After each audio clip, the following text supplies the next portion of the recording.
pessoal. Boa tarde a todos. Todos estão aí, online. Deem um oi aí, só para ver se está tudo certo aí.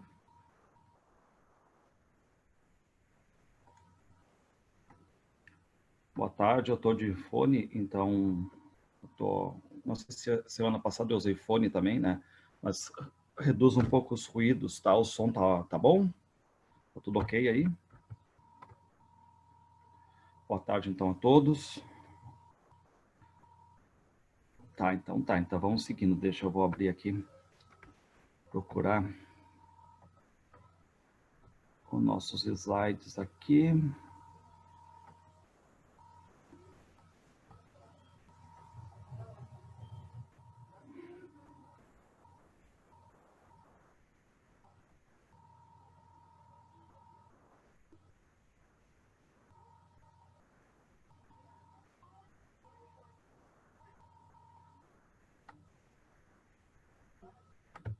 Aqui.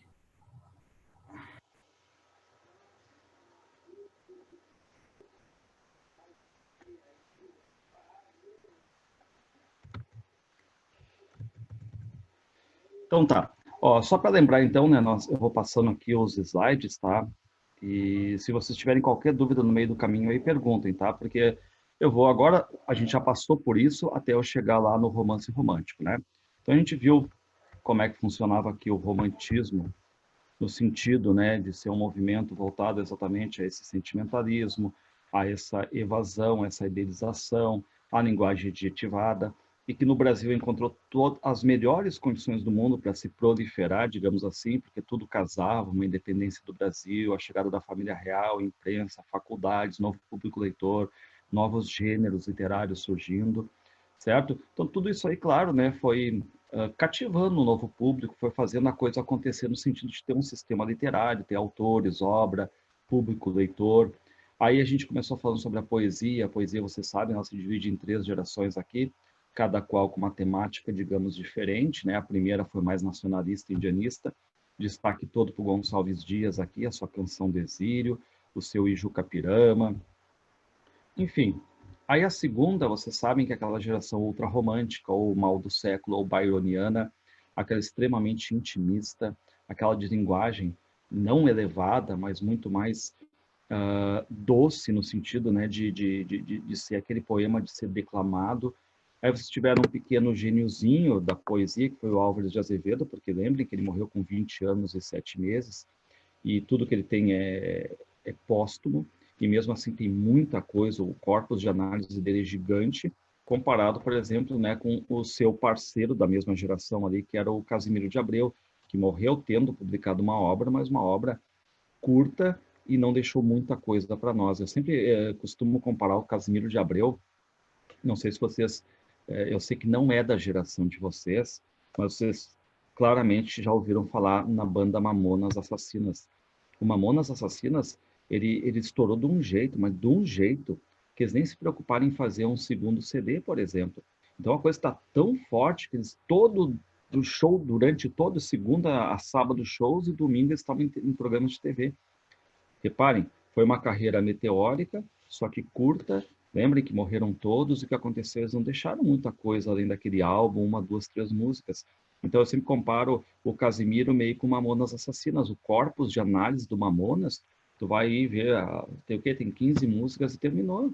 Quer dizer, é um corpus de análise pequeno, né? Então esses poetas poderiam, se vocês olharem o que o próprio Machado de Assis disse, que o Álvares de Azevedo poderia ter sido nosso maior poeta brasileiro, poderia, porque faltou a ele o quê? A maturidade, faltou viver, é um poeta que morreu com 20 anos, entendam o que ele poderia se comparar com o Drummond, se comparar com Manuel Bandeira, até o Mário Quintana da vida, que passaram por vários movimentos literários e viveram mais de 80 anos. Então, quer dizer, tu vai ter automaticamente fases na tua vida. Reparem que talvez ele não fosse ad eternum, aquele cara exatamente do mal do século. Ele pode ter variado, ter encontrado um outro caminho também. Nunca vamos saber, né? Porque foi uma vida altamente precoce. E aí, olha só, aqui eu queria falar com vocês aqui. Vocês estão lendo também, né? O Deixa o Quarto como Estado Amilcar Betega, que são contos fantásticos, tá? A gente sabe disso. Só que, assim, tem autores que depois, principalmente depois dos anos 60, 70 no Brasil, eles acabam vivendo dessa literatura fantástica. Ou seja, a minha marca é ser fantástico. Só que a gente teve, durante o Brasil, alguns acidentes fantásticos. Por exemplo, o Álvares de Azevedo. Você sabe que o Álvares de Azevedo ele é marcado exatamente por ter uma literatura de mal do século, de pessimismo. Só que, acidentalmente, enfim, ele fez um livro chamado Noite na Taverna, que é um livro de viés fantástico também, certo? Então a gente teve alguma coisa acontecendo desse realismo fantástico, muitas vezes, mas de forma mais acidental no meio do caminho, como se fosse um tropeço na carreira deles, né? Porque depois alguns autores vão viver disso, o próprio J.J. Veiga, o Murilo Rubião, o Franz Kafka, eles vivem daquele mundo fantástico. A minha literatura é aquilo.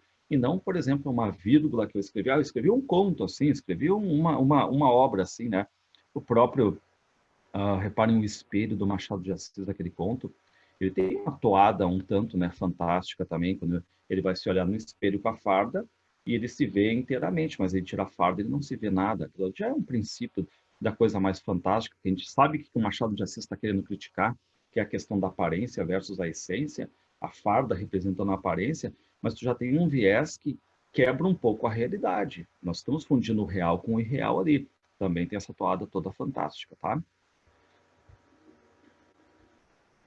Bom, aí nós fomos para a terceira geração, a Condoreira, e tem esse nome pela linguagem alta, que exatamente era do Castro Alves, né? Então, Castro Alves também teve uma vida curta, com 24 anos, só uma obra publicada em vida, que foi Os Plumas Flutuantes, Os Escravos, que era o quente da obra dele também, por ele ser o poeta dos escravos, o poeta abolicionista. Ele, tudo é póstumo também, tá? Bom, aí a gente viu uma curva também, né? Uma agulha num palheiro aqui, um cara diferenciado, que não foi lido, e vocês têm uma galera toda assim que está sendo redescoberta, por exemplo, Sousanda, de próprio Manuel Antônio de Almeida com as Memórias de um Sargento de Milícias, a própria Maria Firmina com Úrsula, fazem parte dessa literatura que não foi lida à época, e você sabe, se não foi lida à época, algum problema teve, tá? Só que assim, se a literatura hoje vê com qualidade, algum outro problema teve. Talvez de não chegar a determinado público leitor. Por exemplo, na Maria Firmina, a gente pode pensar na temática abolicionista. Será que quem estava lá no topo queria ler esse tipo de literatura? Era uma literatura feita por uma mulher negra. Será que o pessoal se interessava por esse tipo de literatura? E o Sousandrade, ele fez uma literatura totalmente fora do eixo romântico. Ele é o cara fora da questão romântica, não tem linguagem derramada, nem trata basicamente do Brasil. É um poema mundial de caráter erudito aqui. Passamos pelos exercícios, tá? Passamos pelos exercícios. Espero que vocês tenham feito algum, né, e tudo mais, até para ver como é que funciona. Aí a gente viu o teatro do Martins Pena, e o Martins Pena ele optou por fazer costumes do Rio de Janeiro, mas em forma de comédia, até porque, como ele está bem no começo desse Brasil independente, falar de tragédia não era algo legal. Então, o que ele fez, ele foi para o lado da comédia. Comédias mais superficiais, ingênuas, de final feliz, mas ele conseguiu mostrar exatamente o que era esse Rio de Janeiro, tanto urbano quanto rural. Aí entramos no romance de folhetins, tá? O romance de folhetins, que surge na França, que era um casamento importante entre literatura e jornal, só que não tinha forma totalmente no final, como, por exemplo, o Machado fez as Memórias Póstumas durante 2 anos no jornal. Primeiro saiu em forma de folhetins. Aí, em 81, ele foi lá e publica como livro. Só que é diferente, por exemplo, do Dom Casmurro. Dom Casmurro, Machado fechou como livro e mandou para a editora. Então, tinha todo esse lado, né? Alguns livros saíam primeiramente como livros de literatura que a gente chama, né, folhetinesca, e depois também saía como versão de livro. Só que não esqueçam que muitas vezes os livros podem não ter saído em folhetins, mas eles vão ter aquilo que eles chamam de estrutura folhetinesca, aquela harmonia, desarmonia, harmonia final, enredo, enredo, normalmente um casalzinho, um vilão, termina em final feliz. Isso era meio clichêzão, né, de romance romântico, tá? Falei também que o primeiro romance foi O Filho do Pescador, do Teixeira e Souza. Aliás, essa obra aqui, eu vou fazer uma videoaula dela lá no meu canal, vou colocar, acho que semana que vem eu quero fazer, né?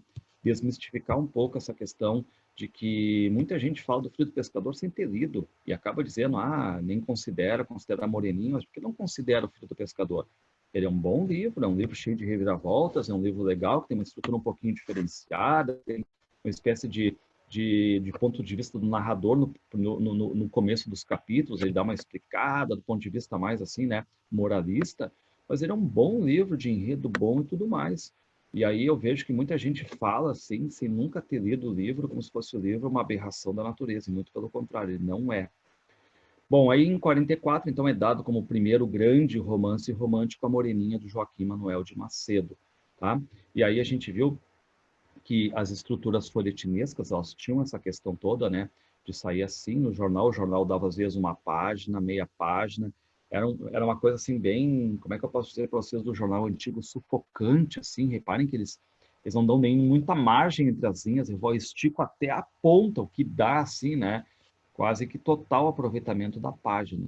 Era assim, sufocante. Mas saía assim, né, o capítulo 1, aí daqui a uma semana, ou de 10 em 10 dias, ou de 3 em 3 dias, tudo dependia do jornal, tá? E não se esqueçam que enquanto um jornal está fazendo um folhetim, outro jornal está fazendo outro, isso, na verdade, tu está comprando vários livros no decorrer, porque no final o que eles faziam? Eles recortavam e guardavam esses folhetins, tá? Então tudo era recortado e guardado, tu tinha história. Só que depois, por exemplo, se viesse a versão de livro, ó, arrebentou a Helena do Machado de Assis nos folhetins, vamos publicar em livro. Normalmente vinha o Machado, colocava um prefácio, conversava com o público leitor, tanto é que tem prefácios que ele diz, amigo leitor, este é o mesmo livro que saiu nos folhetins. Alteradas uma ou duas palavras aqui, uma correção aqui e tudo mais, mas a história é a mesma. Então, claro que alguns faziam alguma coisa a mais, às vezes até colocavam capítulos a mais, uma estrutura a mais, cortavam alguma cena, faziam a revisão toda, porque muitas vezes saía com erros de digitação e tudo mais, né? Mas era essa estrutura folhetinesca, tá? Aí eu falei para vocês da Moreninha. Então a gente propriamente começa a aula agora, né, falando mais da Moreninha aqui, porque assim, ó, tem gente que talvez já tenha lido e saiba que ele é tido como o primeiro romance brasileiro, mas assim, ó, a Moreninha, ela parte de uma aposta, certo? E agora eu quero chamar a atenção de vocês por uma questão de metalinguagem, certo? Porque o Enem gosta de cobrar metalinguagem. O que aconteceu? Dois amigos estudantes de medicina, o Augusto e o Felipe. O Augusto, ele é o bonitão da história, ele diz que não se apaixona por ninguém, que ele não leva namoro a sério, que ele é inconstante no amor, ou seja, que ele não fica mais de 15 dias com uma mesma menina. Só que aí ele é convidado para ir para a ilha de Paquetá, lá ver essa festa de Santa Ana no final de semana pela avó do Felipe. O Felipe convida o amigo. Só que ele diz que não adianta ele ir lá e tudo mais, né? Enfim, e aí o Felipe quer que ele vá. E aí o Felipe vai dizer, olha, Augusto, eu aposto que se tu for lá na ilha de Paquetá, tu se apaixona pela mesma menina mais de 15 dias. E ele diz, mas tu sabe que eu não me apaixono, então vamos fazer a aposta. Ok, está apostado. Só que eu quero que vocês cuidem o teor da aposta. Qual é o teor da aposta? Quem perder, escreve um romance. Quem perder, escreve um livro. Ou seja, se o Augusto não se apaixonar, o Felipe que perdeu. E o Felipe vai ter que contar a história de alguém que não se apaixona. Agora, se por um acaso o Augusto se apaixonar, o Augusto vai ter que contar a história desse amor. Então, lá vai ele para a Ilha de Paquetá, dentro daquela sociedade escolhida a dedo, é o cenário fantasioso, lembrem, né, a questão de uma ilha, aquela questão que se conjuga bem com a questão amorosa, o primeiro amor, e realmente o Augusto se apaixona por uma menina chamada A Moreninha, o apelido, né, que é a Carolina, que é exatamente irmã do Felipe com quem ele fez a aposta. Só que a gente vai ficar sabendo no decorrer da obra que o Augusto, 7 anos atrás, o Augusto hoje tem 20, mas 7 anos atrás, quando ele tinha 13, essa menina, ela tinha 7. E eles se reconheceram, assim, na beira da praia e tal, e fizeram uma promessa de amor infantil. Só que passados 7 anos, o Augusto nunca mais viu essa menina, tá? E só que agora, na cabeça dele, por que que ele não pode levar namoro a sério? Porque para ele fez uma promessa, essa promessa não pode ser quebrada. Ele tem que se casar com essa menina com quem ele fez a aposta 7 anos atrás. Mas ele nunca imaginaria que ele ia, digamos assim, né, reencontrar esse amor. E onde é que ele reencontra? Exatamente na ilha de Paquetá, sendo a própria irmã do Felipe. E aí vocês vão dizer assim, mas não dá para acreditar, isso é muita forçação de barra. Turma, essa forçação de barra para encaixar enredo se chama inverossimilhança, tá? inverossimilhança. Agora, assim, ó, vocês não podem, de jeito nenhum, atacar os romances chamando de inverossímeis, porque assim, ó, se vocês veem série, ó, o que é a Casa de Papel? Tu quer questões forçadas de enredo para tudo sair certinho e tudo mais, apesar de manter um realismo, mas tu faz. Eu me lembro de uma que, na minha opinião, acho que assim foi a que teve maior número de inverossimilhança de uma série, que foi, não sei se alguém viu aí, Prison Break. Mas assim, meu Deus do céu, olha, eles escaparam da morte umas 500 vezes, certo? Não é nem um gato de 7 vidas ali. Muita inverossimilhança. Então, todas as grandes séries trazem inverossimilhança, não tem como fugir disso, tá? Então, assim, livros trazem, só que no romantismo fica muito visível, porque toda essa inverossimilhança é para ajeitar enredo. O que seria inverossimilhança? Aquilo que foge um pouco da lógica, aquilo que não compactua muito bem com a lógica. Ser algo verossímil é ser algo que vai compactuar com a lógica. Agora, inverossímil, você sabe qual é o problema, né? Eu estou forçando as barras aí, tá? Bom, muito bem. Aí o que acontece no final do livro? A gente fica sabendo, né, que como vai ter, ele se apaixona, o Augusto, pela Carolina, que é a moreninha, e ele vai lá 4 finais de semana, significa que ele se apaixonou por mais de 15 dias, ou seja, um mês. O Felipe vai lá e cobra ele, meu velho, mais de um mês. Tu perdeu a aposta, tu me deve um livro. E o que que diz o Augusto? Já está escrito. Ah, é? Como é que se chama? A Moreninha. Então, reparem, a Moreninha é exatamente a história de uma aposta. Então, isso a gente chama de metalinguagem, certo? É a metalinguagem. Então, aqui, ó, eu marquei para vocês primeiro entenderem a linguagem romântica, tá? Reparem, quando eu falei que é uma linguagem adjetivada, olha como é que o narrador em terceira pessoa vai acabar falando sobre a Carolina. Reparem, figure-se, entendam, é um livro, então eu tenho que imaginar. Figure-se a mais bonita criança do mundo. Pergunta, preciso falar mais alguma coisa? Eu poderia parar por aí. É a mais bonita criança do mundo, não precisa mais falar nada, né? Mas reparem, com um vivo, agradável e alegre semblante. Aí vocês pegam a palavra semblante, a face, é o substantivo. Mas rodeado a esse substantivo, quantos adjetivos? Vivo, 1. Agradável, 2. Alegre, 3. Com cabelos negros e anelados voando ao derredor de seu pescoço, com fogo do céu nos olhos, com o sorrir dos anjos nos lábios, com a graça divina em toda ela. Aí, vamos supor, vocês imaginaram isso? E o que, que ele diz? E tu ainda fará uma ideia incompleta dessa menina. Ela é muito mais do que tudo isso que eu dizer aqui. Então, se vocês pensarem assim, né? Como é que funciona esse mundo romântico? É o mundo da idealização. Só idealiza, idealiza, idealiza, idealiza, tanto que se torna um personagem até que eu suspeito que seja tanto para isso.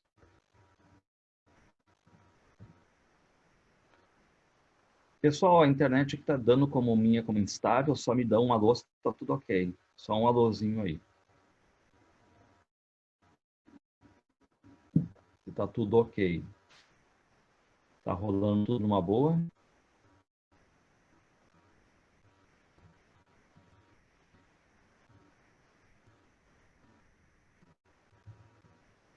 Olá, olá, só para saber se tá tudo ok. Tudo certo? Tá. Então vamos lá. Continuando. Aí aqui no final, é o final do livro A Moreninha, reparem, ó. Minha boa avó, exclamou Felipe. Se passou um mês, isso quer dizer que Augusto me deve um romance. Esse é o final da Moreninha, né? E o que que diz o Augusto? Já está pronto, respondeu o noivo. Ah, é? E como é que se intitula? A Moreninha. Então, lembrando, né, o que que é aposta? Quem perder, escreve um livro. E eu marquei aqui, não sei se vai passar para vocês agora. Vamos ver. Vai passar. Eu peguei um trecho do filme da Moreninha, porque eu sou meio viciado em cinema brasileiro, tá? Eu sei que é ruim, eu sei que tem problemas, eu sei de tudo isso.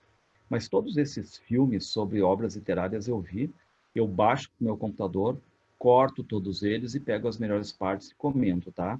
Lá no canal eu fiz isso muito, né? Do Hamlet, eu comentei 11 filmes Hamlet lá, se vocês quiserem dar uma olhada.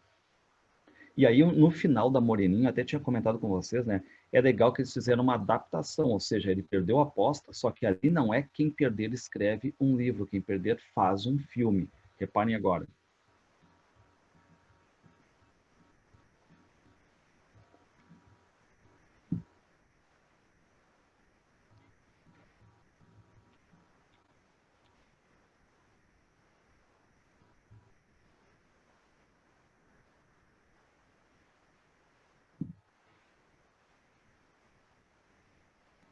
A coisa bem brega ali, ó.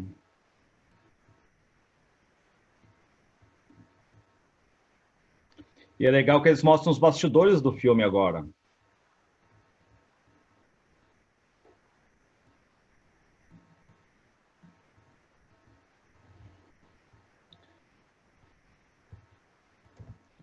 Então, assim, ó, eles fizeram, né, o filme e tornaram ele um musical, e a única coisa, assim, legal que tem é exatamente esse final dele, tá? Bom, voltando então aqui, a partir de agora, a gente tem o Manuel Antônio de Almeida. E esse aqui vocês vão ter que ficar muito atentos, porque essa obra aqui do Manuel Antônio de Almeida, ela já foi leitura obrigatória da URGS. Eu vou dizer para vocês, eu não gostava dela como leitura obrigatória, por quê? Porque eu levava 2 horas para dar essa obra. É tanto vai e vem no enredo, ela era uma loucura. Tu nunca terminava ela em 2 períodos, por exemplo, de aula, né? Tu precisava sempre de mais períodos para marcar o Memórias de um Sargento de Milícias. E era legal também que as questões, quando fazia, né? A obra Memórias de um Sargento de Milícias, de Manuel Antônio de Almeida, só para dizer o nome da obra, o nome do autor, tu já levava assim 2, 3 linhas, tá? Bom, esse livro ele saiu em folhetins, tá? Então, primeiro momento, ele tem uma estrutura folhetinesca. Só que ele foi um romance que o autor fez meio de forma displicente, assim, eu vou brincar, tá? Pintou uma vaga, vou brincar. O Manuel Antônio de Almeida, ele era médico formado, assim como o Joaquim Manuel de Macedo, tá? E aí, o que ele resolveu fazer? Ele resolveu fazer um romance de costumes, só que um romance de costumes do Rio de Janeiro. Só que um romance de costumes do Rio de Janeiro, não na época de 1852, mas na vinda de Dom João VI, ou seja, ele vai voltar ao passado, ele vai pegar aquele momento lá de 1808 em diante, tá? Então, apesar do narrado ser em 1852, tá? O narrador se portar, né, em 52, o narrado vai ser lá atrás, no ano de 1808 em diante, tá? Então, nós temos um romance de costumes do Rio de Janeiro, só que tem um detalhe. O que era costume fazer? Era costume tu idealizar os personagens, só que aqui tu não idealiza os personagens. Aqui todos eles são personagens não idealizados, com problemas, certo? Alguns com problemas de caráter também. Se a gente olhar assim, o Leonardo, que é o principal, né, que é o protagonista, que é o sargento de milícias ali, ele é um personagem não idealizado, ele é um malandro, o primeiro malandro da literatura brasileira, a URGS. Vocês vão ver que ela costuma botar o jeitinho brasileiro, a questão da malandragem, a questão de pícaro, né? O romance picaresco espanhol, essa questão da malandragem. O que mais? O Major Vidigal, apesar de ser o símbolo da justiça, ele não é idealizado. O padre tem amante. O Leonardo Pataco, o pai do Leonardo, também é cheio de problemas. A cigana. Então, os personagens ali eles entram no contexto de que não são idealizados, certo? Então, como é que a gente distribui esses personagens que não são idealizados? Aqueles que estão no campo da ordem, de tentar manter uma ordem, como o Major Vidigal, e aqueles do campo da desordem, como o Leonardo, o pai dele, o Leonardo Pataca. Então, nós temos essas questões todas envolvendo aqui os Memórias de um Sargento de Milícias, tá? E o que acontece? Nós dizemos que ele é, sim, um romance romântico, só que de tendência realista. Por quê? Porque algumas coisinhas vão chamar atenção por ele ser um romance mais de tendência realista. Reparem, não é um romance realista, ele é de tendência realista, certo? Por quê? Porque ele tem personagens não idealizados, coisa que o Machado de Assis vai a todo momento trabalhar, a não idealização. Ele tem uma linguagem mais coloquial, mais solta, que não é aquela linguagem romântica idealizada, tá? Ele faz crítica, temos crítica, então. E aí o que vai acontecer? Mas então por que a gente diz que ele é um romance romântico de tendência realista? Porque o que predomina no livro é a questão exatamente da história, do enredo. E aí, quando pesa essa questão do enredo, que é uma coisa que o realismo não vai querer botar muito em foco, né? Porque tem que ter enredo, mas principalmente o que eu posso tirar desse enredo.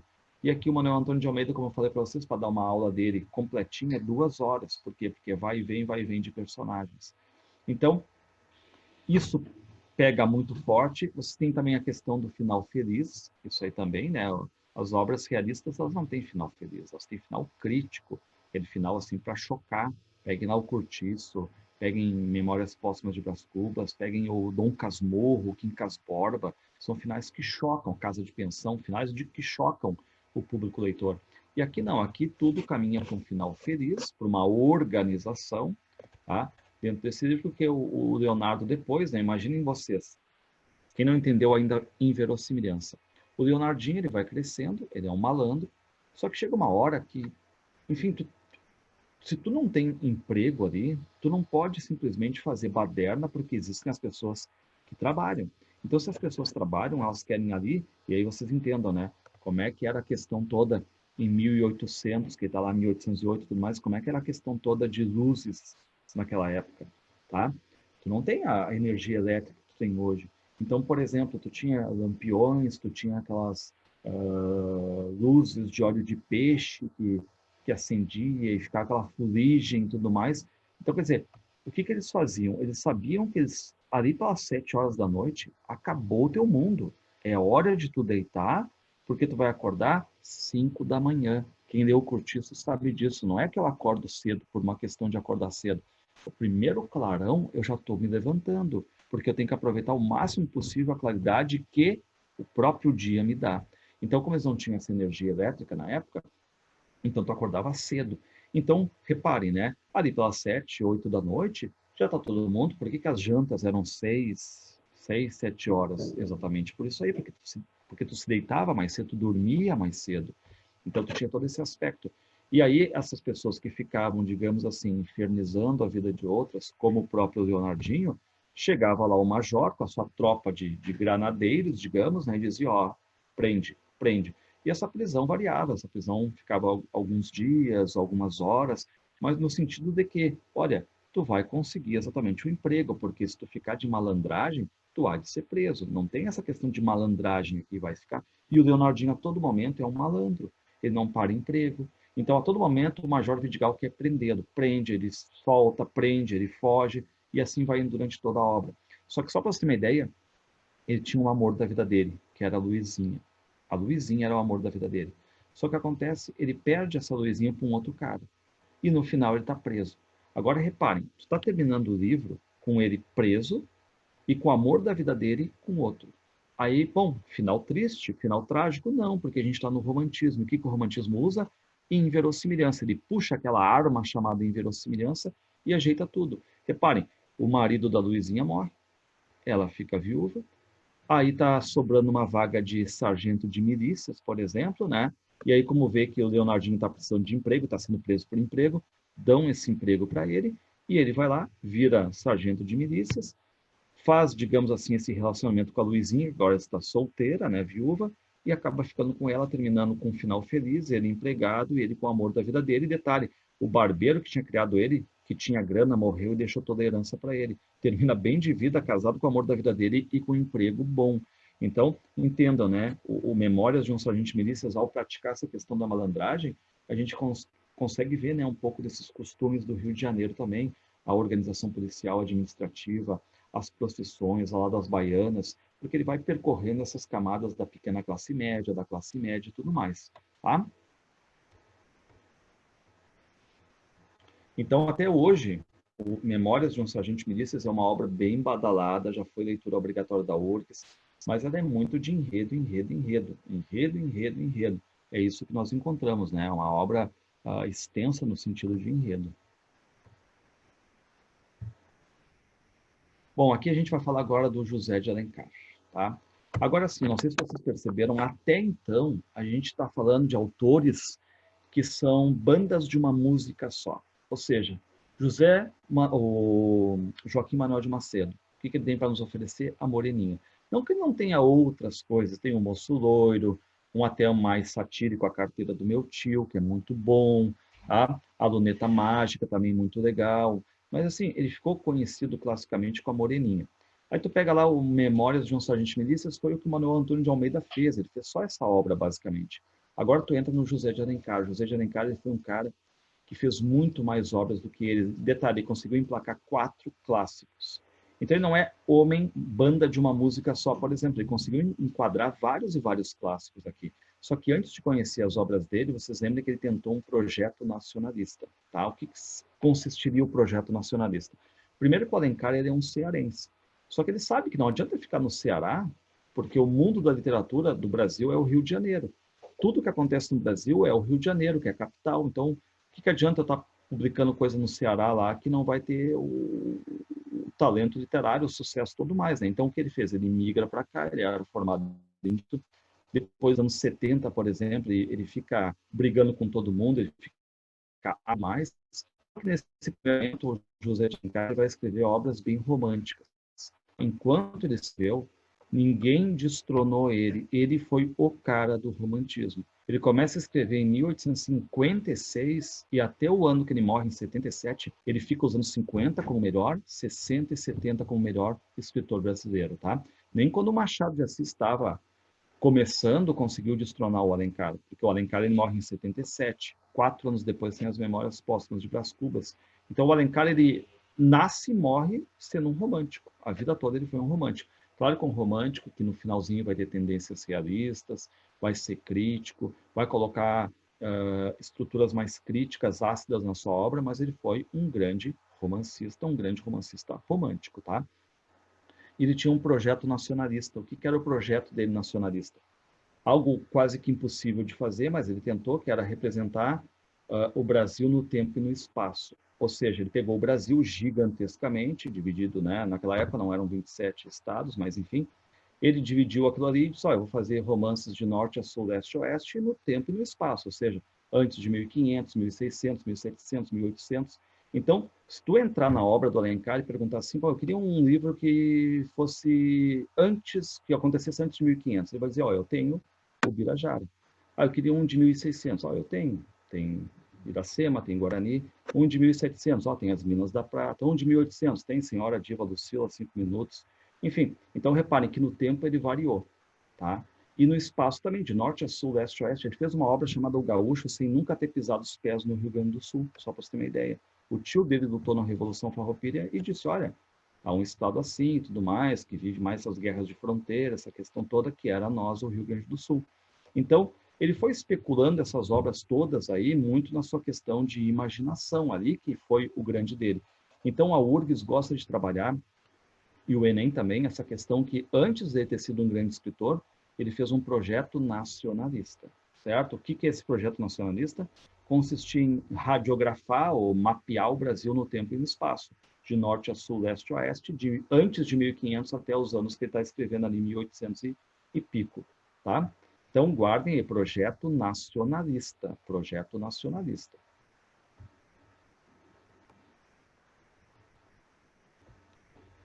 Vai pôr os slides no grupo do Face. Eu não tenho Face, mas aí eu sempre peço para mandar lá os slides pro meu e-mail, tá? Que daí eu disparo para vocês.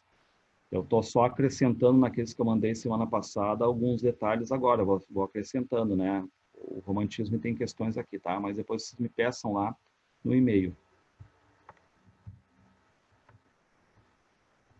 Bom, voltando então aqui, tá? O Alencar, então, ele tem esse projeto nacionalista, que é importante saber. E aí a obra dele é tão grande que a gente divide em romances urbanos, ou seja, que tratam dos problemas clássicos do Rio de Janeiro ali, como, por exemplo, a prostituição em Lucila, o casamento por interesse, a questão do dote em Senhora.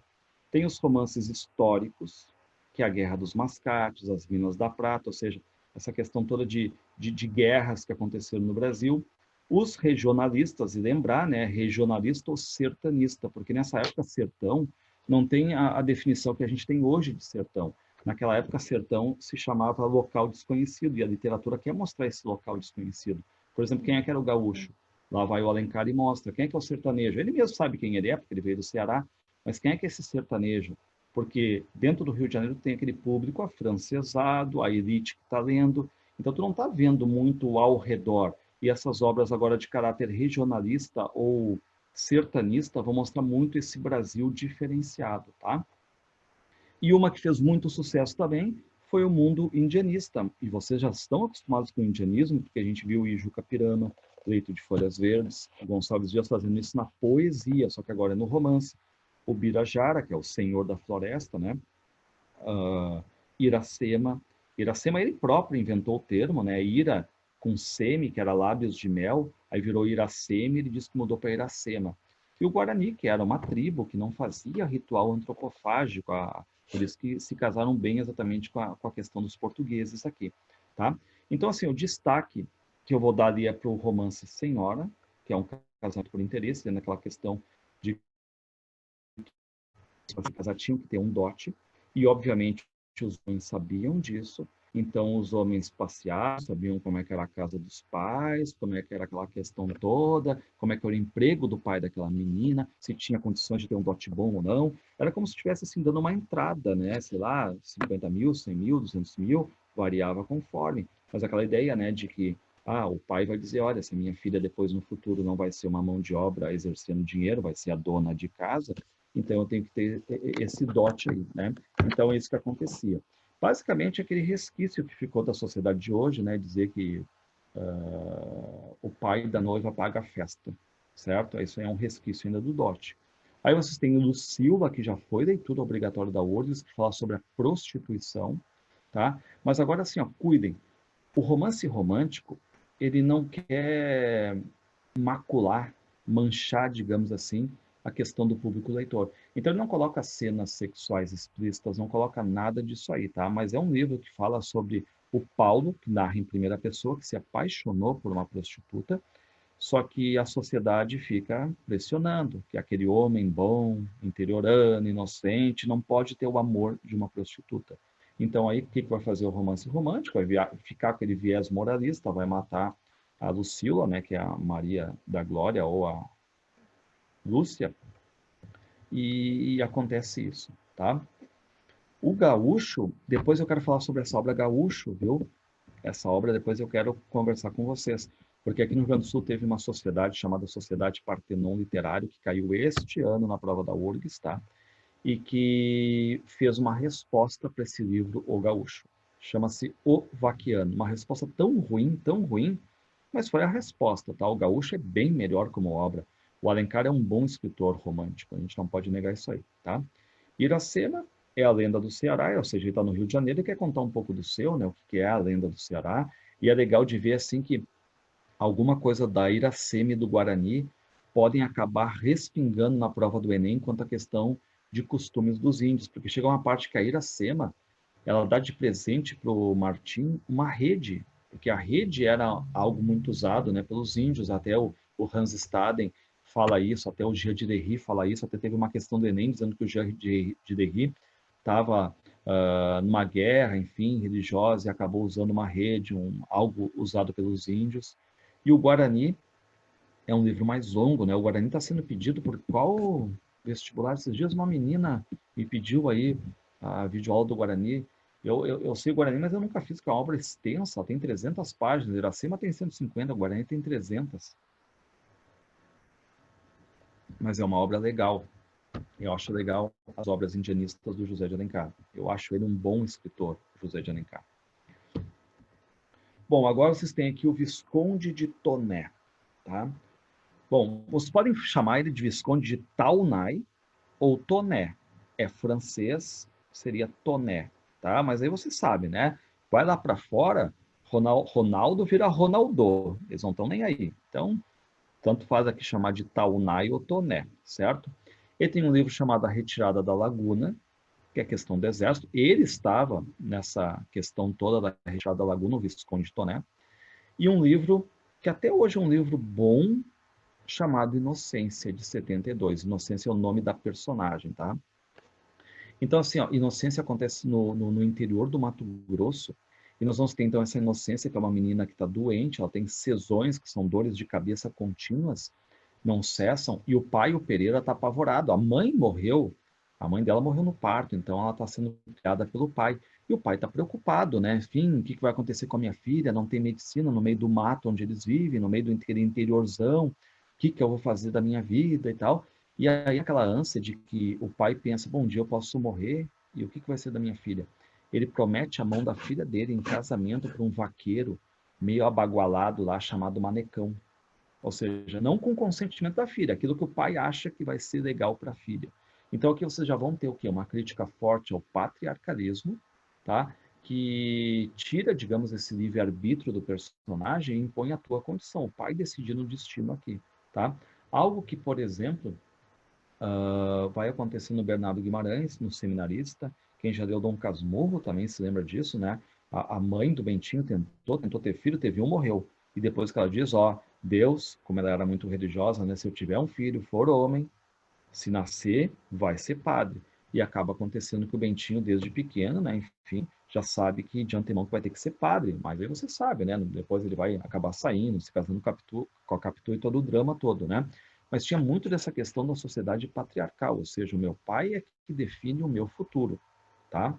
A gente sabe que hoje em dia, claro, se tu tem um pai, sei lá, um pai advogado, com banco e tudo mais, e tu vive esse mundo, por que não, né? A questão da medicina, a questão até de professores, enfim, aquela coisa assim que os pais influenciam muito a nossa vivência também.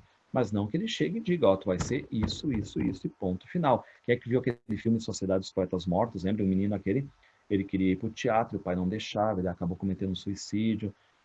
Uma das coisas legais que daria também, né, para colocar na Urbis, como eu falei, se Deus quiser, algum dia ainda um filme vai ser colocado, até o Sociedade dos Poetas Mortos, é legal de trabalhar toda a história da literatura em cima desse filme aqui. Bom, o que vai acabar acontecendo? O Pereira, pai sozinho, cuidando da filha Inocência, doente, já prometida para um cara vaqueiro, abagualado, surge no meio do caminho o Cirino. E o Cirino é um médico, não, na verdade ele não é um médico, é um cara que meio que por conta própria, ele era boticário farmacêutico, então ele fazia muito naquela coisa assim de teste de acerto e erro, ele chegava lá, via uma pessoa doente, ó, toma esse chá. Aí a pessoa ficava boa e diz, ó, dose de chá assim, assim, assim, a pessoa fica boa. Então ele tem um livro ali, né, enfim, que ele leva, e ele tem uma dívida de jogo. Então ele sai do interior de São Paulo e entra no meio do Mato Grosso, ali no interior do Mato Grosso, para tentar atender uma clientela rápida, ou seja, sei lá, vou atender 100 pessoas no dia, sei lá, por R$ 1, R$ 2, R$ 3, mas vou conseguir juntar essa grana e pagar minha dívida de jogo. Só que nesse meio do caminho ele conhece então o Pereira, que é o pai da Inocência, e lá vai ele ver a Inocência. Só que o que acontece? Ele se apaixona por ela e ela por ele. E a guria tem bem isso aí mesmo, né? Essa questão toda de ser uma menina inocente. Porque ela não é apaixonada por ninguém ainda, mas quando ela for ver aquele estrangeiro que vem, aí você sabe outro tema importante, né? Aquele estrangeiro que surge e faz a coisa mudar, que encanta, ó o Capitão Rodrigo, o Pedro Terra, desculpa, o Pedro Missioneiro, enfim, essas coisas que a gente sabe da literatura, né? Aquele que vem de fora e acaba encantando ali o pessoal. O Úrsula é assim também, né? Bom, o que vai acontecer? Vai acontecer um final trágico. Não se esqueçam, esse final aqui, esse final altamente trágico, tá? Por quê? Porque o Manecão vai acabar descobrindo e o Manecão vai lá e mata o Cirino e depois a Inocência acaba morrendo, porque ela já está doente, tá? Então é um final em que os dois heróis morrem, tanto a Inocência quanto o Cirino. Então é um final que, de novo, né, o romance romântico ele não vai premiar o vilão como se fosse um cão, com o amor, por exemplo, da Inocência, que ela não quer. Então, o que eu faço? Para consertar isso, eu vou ter que ter tragédia, não importa. É uma tragédia, tá? É um final muito trágico aqui da Inocência, porque os dois acabam morrendo. Os dois grandes que se amam, digamos assim, né? Só que eu quero chamar a atenção de vocês que o Visconde Toné, eu tenho uma edição do livro Inocência que ele enche de notas de rodapé, que ele fica explicando tudo. Ah, eu estou escrevendo alamão porque no interior eles não chamam alemão, eles chamam alamão. Ah, não sei o quê. Então ele tem aquela necessidade de ficar explicando, explicando, explicando, explicando a todo momento, algumas palavras que ele usa. Por quê? Porque ele vai fazer uma mescla dessa língua culta urbana com os termos regionais. Então já aparece essa questão do regionalismo também na linguagem aqui do Inocência, tá? Outro detalhe, são personagens mais verossímeis, tem já uma pitada maior de realismo também, só que a gente está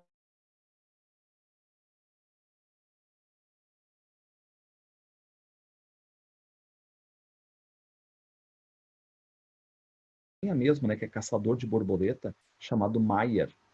E ele, num primeiro momento, o Pereira acha que está afim da filha dele, mas não está.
Olá, pessoal. Olá, pessoal. Tá todo mundo aí ainda? Alô, alô. Deixa eu ver se tá todo mundo aí ainda. Ah, vim aqui. Sorte que a minha mãe aqui caiu a minha internet lá e a minha mãe mora bem perto, então eu já tô aqui, tá? Vamos seguindo então. Mil desculpas aí.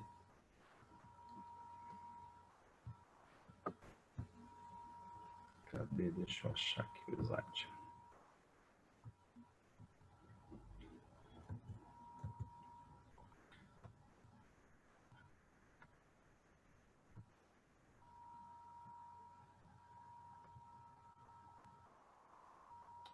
Ou então, tá, eu estava falando sobre inocência, né? Eu acho que foi nessa parte aí que eu andei caindo, né? Foi na inocência, certo?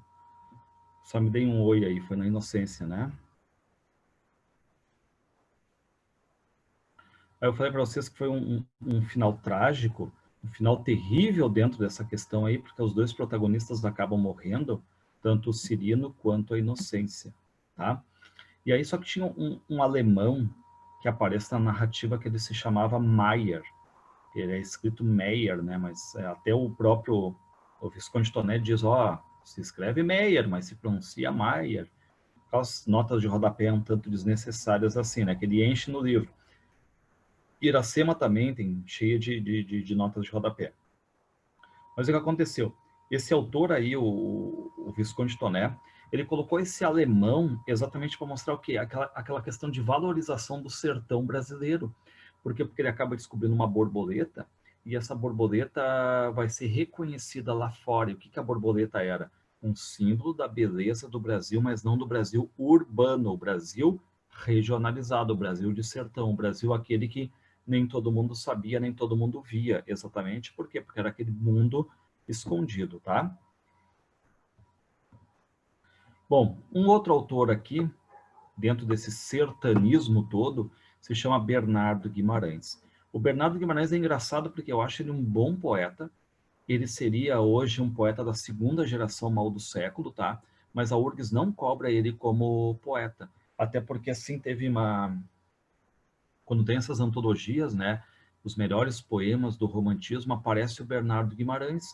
É engraçado que ele não é cobrado como poeta, apenas como romancista. E o que ele vai fazer? Ele vai fazer um livro que deu problemas na época, tá? Chamado O Seminarista, porque vocês estão vendo pelo nome, né? É aquele menino de uma sociedade patriarcal que o pai diz que ele vai ser padre, custe o que custar, enfim. Só que no meio do caminho ele se apaixona por uma menina chamada Margarida. E ele meio que faz um pacto de amor, que iam se casar, aquela questão toda, só que ele tem que ir para o seminário. E quando ele vai no seminário, ele não tem vocação nenhuma, porque a cabeça dele está só voltada para Margarida. Então, um dia ele consegue liberação, ele vem, ele reencontra a Margarida, só que, tipo, ele ficou uns 4 anos dentro lá do seminário. E aí, quando ele volta, depois de 4 anos, ele volta já, o romantismo dá essa ideia de se tornar o cara mais lindo do mundo, a Margarida também se tornou a menina mais linda do mundo, aí aquela paixão fica assim, a flor da pele, só que o pai sente isso e coloca de volta o menino no seminário. Só que aí não tem cabeça para isso, depois ele acaba se formando padre, se ordenando padre, mas sem vocação nenhuma. E ele reencontra a Margarida quase morrendo, assim, eles vão ter um relacionamento sexual, ele vai quebrar o voto de castidade dele. Só que, claro, essa questão de quebra do voto de castidade é uma coisa muito bem sutil dentro da obra, né? É uma questão, assim, meu Deus do céu, descrito para comparar, por exemplo, assim, com essa de Queiroz, essa de Queiroz com o crime do Padre Amaro faz miséria, ou essa de Queiroz destrói a igreja ali, né? Enfim, ele bate forte. O seminarista era uma pancada um tanto mais light aqui dentro, tá? Mas mesmo assim foi um livro que deu polêmica, sendo que não era para circular, enfim, o seminarista. E ele tem um final trágico, por quê? Porque a morte da Margarida e o seminarista, que é o Eugênio, ele meio que enlouquece, fica furioso, enlouquecido. Por quê? Porque ele fez uma vocação contra a vontade dele, né? Uma profissão contra a vontade dele e perdeu o grande amor da vida dele, tá? Mas, em comparação, Bernardo Guimarães, ele tem um livro chamado A Escrava Isaura, que, pessoal, ele é badalado, mas ele é uma literatura, meu Deus do céu, na vilão bem marcados e ponto final, tá? Deixa eu ver aqui, a internet está instável também. É só o que falta aqui também. Bom, aí o que é o Bernardo Guimarães, a escravizaura? A escravizaura é uma escrava de pele branca, tá? Então, assim, ó, ele explica, o pai branco. E não sei se você sabe, né, os feitores dos escravos, escravas, normalmente eles eram aqueles feitores assim que judiavam, que eram rigorosos, eram carrascos. Eu escolhi os feitores muito mais pelo lado carrasco. Só que esse feitor, o Miguel, que era a mãe da que era mulata. Então, a explicação dele para ter saído branca ali, né? A mulata com o branco, certo? Então, ele explica, o livro explica, ele faz questão de abrir para explicar. Só que, como ela é filha de um feitor, ela é criada com as melhores condições ali, certo? E aí tem aquele pacto, ó, quando chegar, tipo, numa idade tal, 16, 17, vamos dar a carta de alforria, porque ela não é bem uma escrava. Aquele golpe retórico, na verdade, ela é uma escrava. E aí, só que o dono dela, o Leôncio, antes era o pai do Leôncio. O pai do Leôncio morreu, deixou os bens para o Leôncio, e o Leôncio, a partir de agora, fica pensando, opa, para que eu vou dar liberdade para ela se ela pode ser a minha amante? E, turma, não teria nenhum problema na época em ela ficar com o senhor dela, que é o Leôncio, porque muito acontecia disso. As escravas, por exemplo, para terem menos serviço ou o acesso a outras coisas, elas se davam realmente muito para os seus senhores, tá?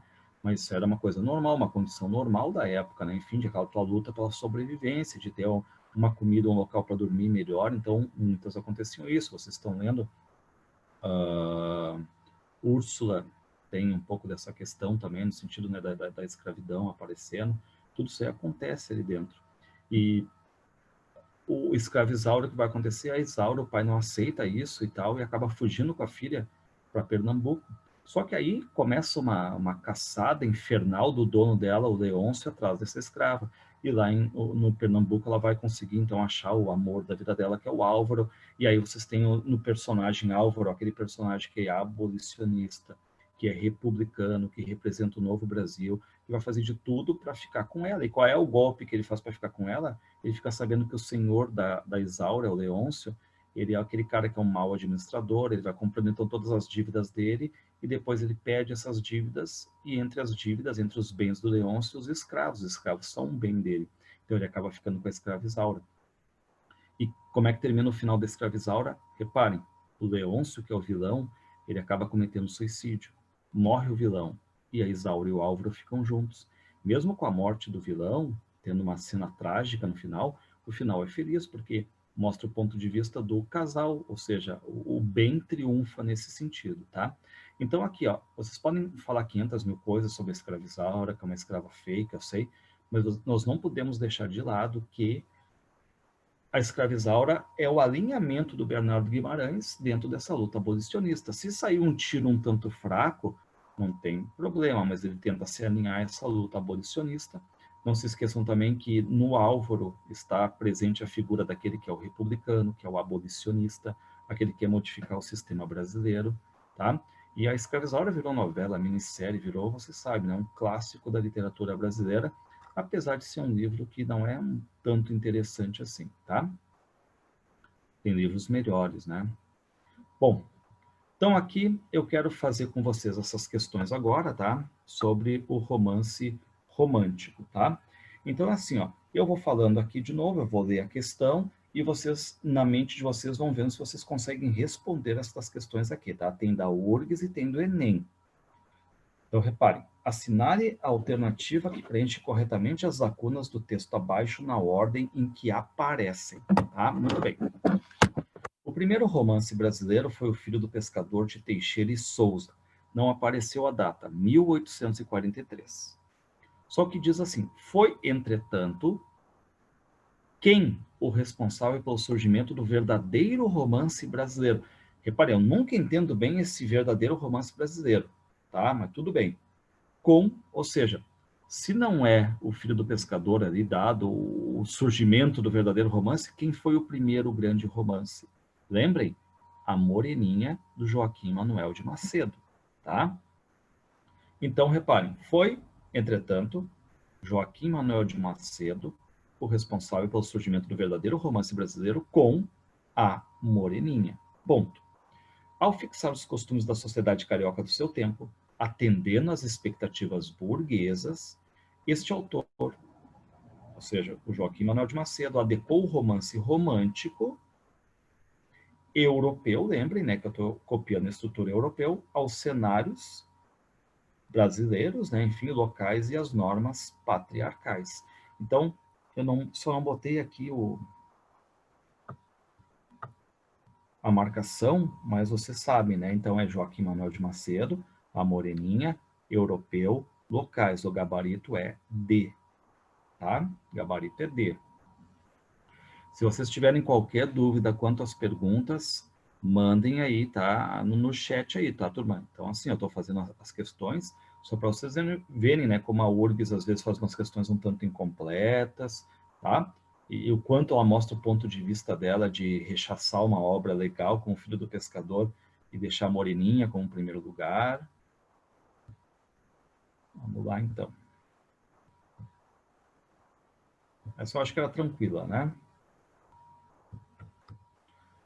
Assinale a alternativa que preenche corretamente as lacunas do enunciado abaixo na ordem em que aparece. O projeto literário, vamos pensar assim, ó, quem é que teve um projeto literário de mapear o Brasil de norte a sul, leste a oeste? Aquele que tentou imitar o Honoré de Balzac na França. Só que qual é o detalhe?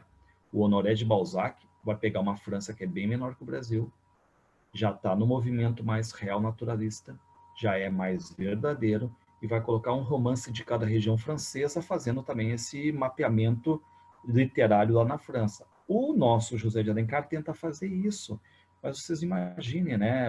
Hoje em dia, pô, a gente sai daqui do Rio Grande do Sul, vai para Santa Catarina, tudo muda. Vai ali para o Paraná, muda. São Paulo, muda. Rio, muda, né? Belo Horizonte, muda. Então, quer dizer, tudo é o Brasil, mas cada Brasil tem a sua região, e dentro até aqui do Rio Grande do Sul, você sabe, a gente está no mundo urbano, eu vou para a fronteira, é outro detalhe, é outro mundo que acontece. Então, o Alencar tentou pegar esse Brasil vasto. Eu acho que a obra que conseguiu até hoje tentar sintetizar um pouco o que é o povo brasileiro total, ainda é Macunaíma, do Mário de Andrade, tá? O Alencar tentou não fazer isso com uma obra, mas com várias, romances urbanos, regionalistas, históricos, indianistas. Ele tentou fazer essa... A URGS usou o termo radiografia. Eu uso sempre, nos meus textos, mapear o Brasil. A URGS usou radiografar, tá? Mas vamos lá. O projeto literário de quem? Quem é que é o projeto literário? De José de Alencar. Consistia em radiografar o Brasil em sua totalidade. Assim narrou o passado indígena, e aí vocês vão ter que lembrar quais são as 3 obras dele indígenas: o Birajara, Iracema e o Guarani. Então eu já tenho ali José de Alencar e Joaquim Manuel de Macedo. Eu tiro fora Joaquim Manuel de Macedo. B e C estão inválidas. Só que na ordem eu estou falando sobre o passado indígena. E aí aparece a Moreninha. José de Alencar não fez a Moreninha, tá? Ali é autor e obra errado. Então A, B e C já estão fora. E tio não é também, né, indígena. Então o que vai acontecer? José de Alencar, Iracema, a sociedade burguesa fluminense do século XIX em Senhora, que é um romance urbano, e o mundo rural, mais regionalista, mais sertanista, em Tio. Então, gabarito E, eu não botei o gabarito ali, mas é a alternativa E, certo? Assina a alternativa que preenche adequadamente as lacunas do texto a seguir na ordem em que aparecem. Memórias de um Sargento de Milícias é uma obra de tendência... Agora, atenção. Você sabe que ela é uma obra romântica, mas qual é a tendência? A tendência é realista, pela crítica que faz, pelos personagens não idealizados, enfim. Então, assim, ó, obra de tendência realista, que apresenta aspectos de transição relacionados, como ela foi escrita em 1852, ela se volta lá para quem? Para a vinda de Dom João VI ao Brasil, podendo ser lida também como um romance ou uma crônica de costumes, com traços de uma linguagem mais simples, mais coloquial. Então, o gabarito aqui ficaria C, realista, a vinda de Dom João VI ao Brasil, crônica de costumes e coloquial.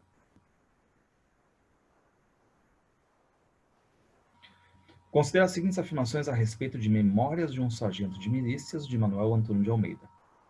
O campo de abrangência social focalizado pelo romance, narrado com linguagem humorística e irônica, verdade, é a classe média do Rio de Janeiro, também, a pequena classe média também, sobretudo do centro da cidade, ou seja, o mundo urbano, constituída por homens livres, com relações interpessoais marcadas pela irreverência e pela desordem. Muito bem, e o Leonardinho faz parte disso. O romance Memórias de um Sargento de Milícias introduz na literatura brasileira a figura do malandro, personagem que oscila entre as regras de conduta social e a sua transgressão, entre a ordem e a desordem, entre o lícito e o ilícito, o permitido e o não permitido, sem que esse dualismo receba tratamento moralizante por parte do autor. Entendam, né? Por que a URGS diz isso? Porque é verdade essa questão, mas, por exemplo, tu pega lá alguns romances que aí o narrador é muito moralista, a gente vê que o narrador está se inclinando para determinado lado. Por exemplo, lá pega a Lucila, aquela inclinação dele, né? Enfim, a questão do Paulo, certo? E aqui a gente vê exatamente que não tem tratamento moralizante nenhum, né? Ele está ali para brincar. Só que assim, ó, duas obras que vocês vão ter que ficar atentos. A Moreninha, mesmo que no final lá, o Augusto diga, ó, já escrevi a obra, como é que se chama? A Moreninha, eu pense que, por exemplo, possa ser em primeira pessoa, não é em terceira. E quando tu tem um livro com um título de Memórias, o que tu já pensa? Pô, Memórias do Cárcere, primeira pessoa. Memórias Póstumas de Brás Cubas, primeira pessoa. Memórias Sentimentais de João Miramar, primeira pessoa. Né? Aqui o Memórias Sentimentais é em terceira pessoa. É um grande pega-ratão e todo mundo sabia, quando se estudava o Memórias de um Sargento, que a URGS ou qualquer vestibular vai tentar impor na cabeça que é primeira pessoa. Porque tu olha lá, diário, carta, memórias. Tu já pensa, crônica, tu já pensa, pô, em primeira pessoa. E não, o narrador em terceira pessoa, tá? Então já é falso, é um romance narrado em primeira pessoa falso, que privilegia o ponto de vista do narrador, já tá falso, né? Eu acho que eu marquei aqui, deixa eu só voltar aqui, onde é que tá ele? Estão vendo aqui no final, ó, eu marquei a terceira pessoa, tá? Então eu boto muitas questões importantes aqui nos slides, então vocês só cuidem, tá? Então aqui ele somente 1 e 2. E o 2 seria C. Agora vamos lá. Considere as seguintes afirmações sobre romances do século XIX. Às vezes não pego uma obra inteira, eu pego 3, 4 ali. Reparem, Memórias de um Sargento de Milícias, de Manuel Antônio de Almeida. Reparem, tem 2 linhas e meia. Uma é só para título e nome do autor. Narra as aventuras e desventuras de Leonardo Pataca e de seu filho Leonardo, sim, no Rio de Janeiro da primeira metade do século XIX. Ó, a URGS tentando pegar também vocês aí, é correta. Mas aí vai que algum aluno diz assim, mas só um pouquinho, Memórias é de 1852. A URGS está dizendo que é da primeira metade do século XIX? Não, é de 52, da segunda metade. Negativo. É escrito em 52, mas o narrado volta lá para 1808 em começo, então é verdade. A Escrava Isaura, de Bernardo Guimarães, narra a história de uma escrava de pele clara, sim, que é assediada por vários pretendentes, sim, tem o André, tem o Belchior, tem o dono dela, né, o senhor dela, que é o Leôncio, inclusive por seu senhor, Leôncio que a persegue durante quase toda a narrativa, assim, que no final acaba cometendo suicídio, verdade. Agora eu vou dizer assim, pensem, o que tem de errado na 3? Inocência, de Visconde de Toné, narra o amor bem-sucedido do personagem título Inocência, por um jovem médico cujo principal objetivo na vida é retornar para o Rio de Janeiro e abandonar sua clientela acanhada e caipira. Primeiro, Inocência de Toné narra o amor, não foi bem-sucedido, tanto é que o Cirino e a Inocência morrem.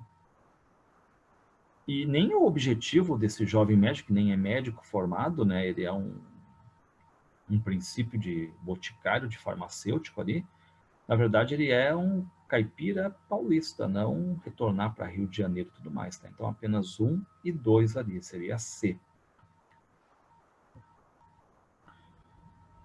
Pessoal, agora eu quero fazer só uma pergunta com vocês aí, tá? Eu acho válido, mas não sei quanto a vocês. colocar sempre exercícios no final, tá? Porque assim vocês ficam sabendo como é que a URG se porta e quanto o Enem se porta com a matéria, tá? Então, mesmo se não der tempo, algum dia da gente fazer, eu mando nos slides esses exercícios aí para vocês praticarem e treinarem. O único problema que eu não botei ali foi o gabarito, mas antes de eu mandar para vocês, quando vocês me pedirem, já coloquem assim, não esquece do gabarito, tá? Que daí eu coloco já daí a flechinha do gabarito, tá?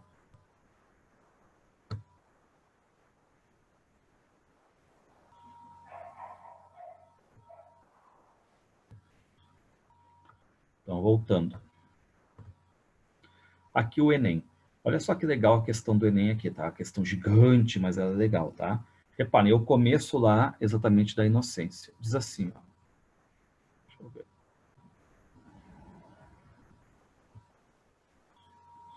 Tá, não é que assim, ó, eu vou dando a matéria e vou colocando sempre questões, porque senão vocês ficam sem, talvez sem a referência, né? Como é que aparece, como é que é a linguagem, como é que funciona.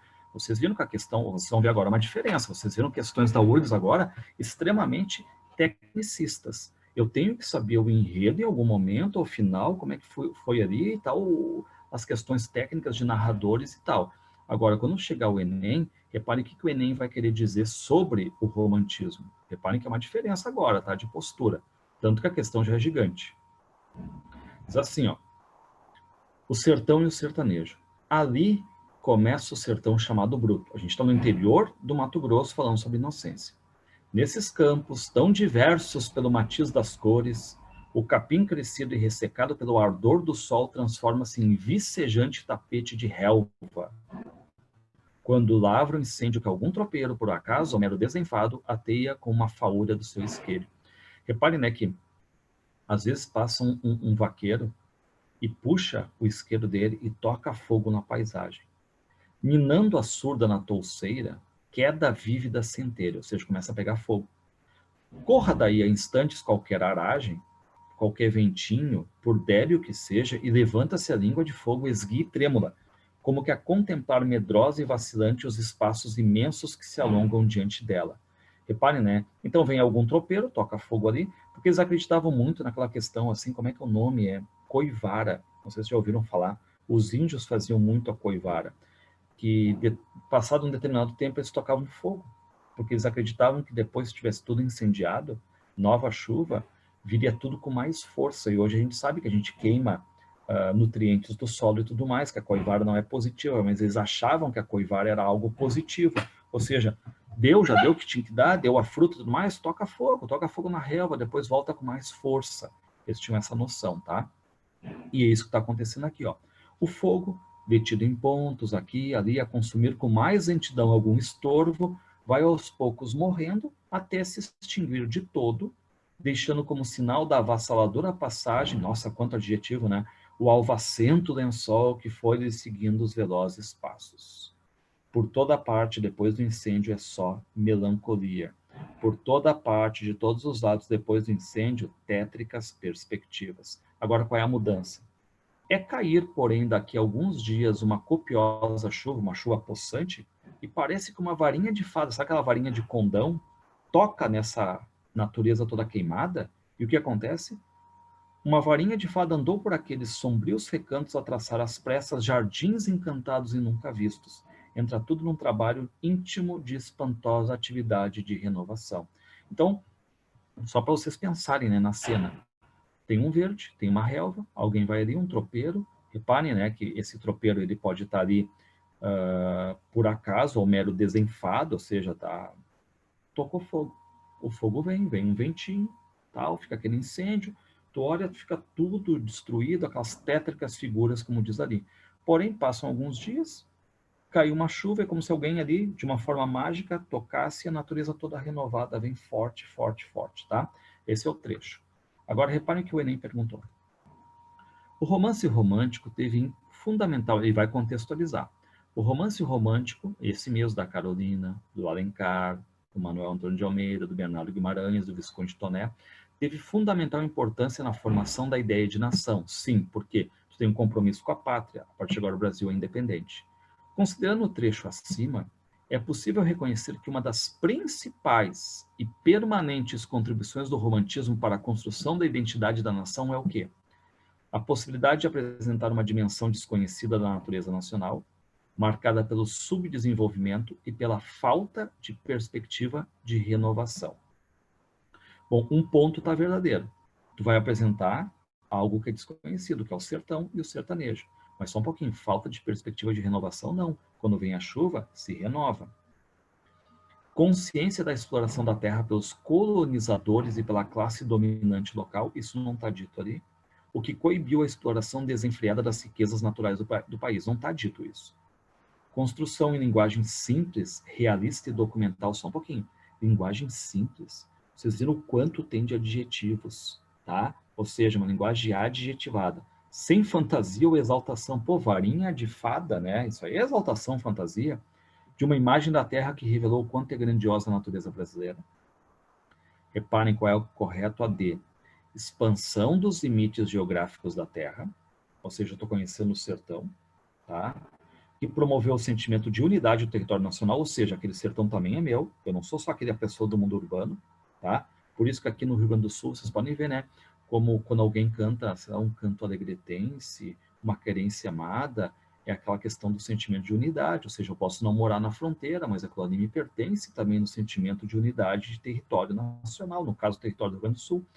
E aí, reparem, ó, expansão dos limites geográficos da Terra, que promoveu o sentimento de unidade do território nacional e deu a conhecer aos brasileiros os locais mais distantes do Brasil, por meio do quê? Da literatura, porque a literatura tem esse papel também.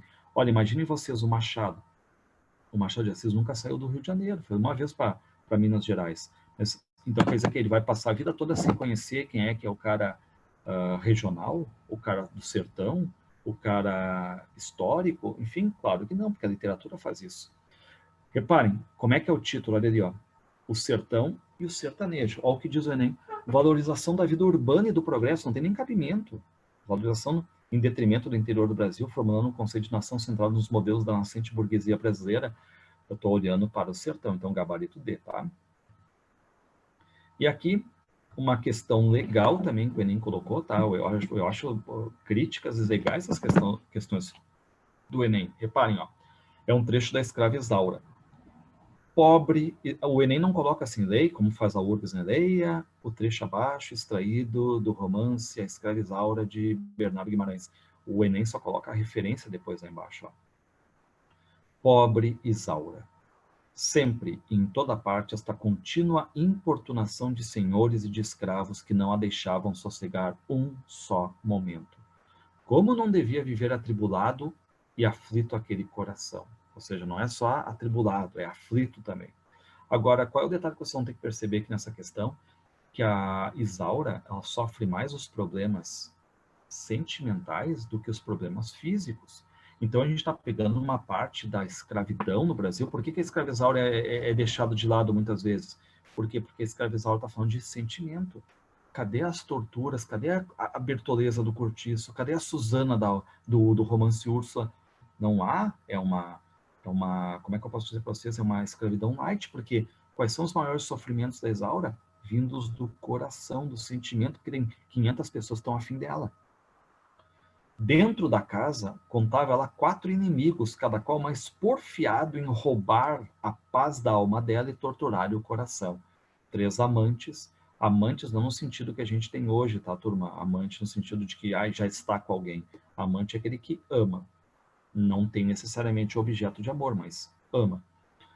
3 amantes, o Leôncio, que é o senhor, o Belchior, que é o jardineiro feio, e o André. E uma êmula.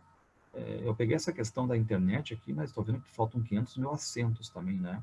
Pessoal também terrível para ficar ali, né? Êmula é uma adversária. E uma êmula terrível e desapiedada, que era a Rosa. Fácil foi para Isaura repelir as importunações e insolências dos escravos e criados, porque são iguais a ela. Mas que seria dela quando viesse o senhor Leôncio? E aí que tem toda a narrativa, tá? Agora, imagina que a pergunta é assim, ó. A personagem Isaura, como afirma o título do romance, era uma escrava. No trecho apresentado, os sofrimentos por que passa a Isaura, a protagonista, pergunta: os sofrimentos pelos quais passam ela são de que ordem, físicos ou sentimentais? Vocês têm que ter lido isso aí, são sentimentais. Por isso que faz dela um romance frágil no sentido da escravidão. Reparem, os sofrimentos pelos quais ela passa se assemelham aos das demais escravas do país, se assemelha à Bertoleza do Cortiço, o que indica o estilo realista da abordagem do tema, não é terra, ali, do tema da escravidão pelo autor do romance. Falso de jeito nenhum. Se eu estivesse falando aqui de Bertoleza ou pai contra mãe do Machado de Assis, o conto, aí sim, ok, mas aqui não. Demonstram que, historicamente, os problemas vividos pelas escravas brasileiras como Isaura eram mais de ordem sentimental do que física. Quem dera que fosse mais de ordem sentimental que física, né? Mas a gente sabe que não foi essa a realidade. São diferentes daqueles que atormentavam as demais escravas do Brasil do século XIX, o que revela o caráter idealista da abordagem do tema pelo autor do romance. Verdade, essa era correta. Indicam que, quando o assunto era amor, as escravas brasileiras, de acordo com a abordagem lírica do tema pelo autor, eram tratadas como as demais mulheres da sociedade. Falso. Deixa eu só tirar aqui. Revelam a condição degradante das mulheres escravas no Brasil. Não, porque não está tendo condição degradante na Isaura, ela está só sendo infernizada por pessoas que querem tê-la como a esposa ali, né? Que, como Isaura, de acordo com a denúncia feita pelo autor, eram importunadas e torturadas fisicamente pelos seus senhores. Falso, então, gabarito C. Vocês viram o quanto o Enem ele é mais profundo na questão de compreensão do que da URGS. Por isso que tem aluno nosso aqui no Rio Grande do Sul que gosta mais das provas da URGS e outros gostam mais da prova do Enem. O Enem, eu tenho que ter na minha cabeça o que é obra e compreender e fazer toda um diálogo com o que foi a escravidão no Brasil. Já na URGS eu tenho que estar decorando, ó, como é que é o narrador, como é que é isso, como é que é a estrutura, o que acontece aqui, como é que é o final, tá? Totalmente diferentes. Certo, pessoal? Então, desculpe hoje pela queda aí, tá? Pela queda que nós tivemos, tá? Então, assim, ó, eu vou ainda, antes de mandar o material para vocês, eu vou ainda dar uma arrumada, muito erro de digitação, de acento ali naquelas questões, tá? Vou botar a questãozinha ali, a flechinha, para dizer qual é a resposta correta, e depois vocês me peçam aí, tá? Até amanhã, então, já arrumo tudo, certo? E quando me pedirem, tá? Coloquem lá, ouça, arruma as questões arrumadas, né? Aquela coisa só para eu me lembrar, para não entrar, assim, um material cheio de probleminhas, errinhos, né? Eu baixei agora há pouco as questões antes, estava analisando, procurando as do Enem, que eu sabia que tinha caído duas, assim, e para não entrar com 500 mil erros ali, aparece, em vez do tema, alguém escaneou e ficou do terra, né? Certo? Tranquilos então, pessoal. Desculpe então hoje o problema que deu aí com a internet, tá? E boa semana a todos. Deem tchau para mim aí. Deem tchau para mim. Só para ver se tá tudo ok.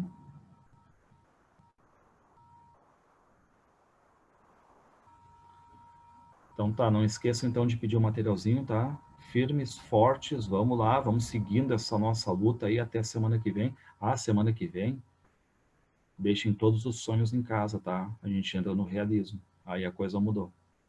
Deixem todos os sonhos em casa, tá?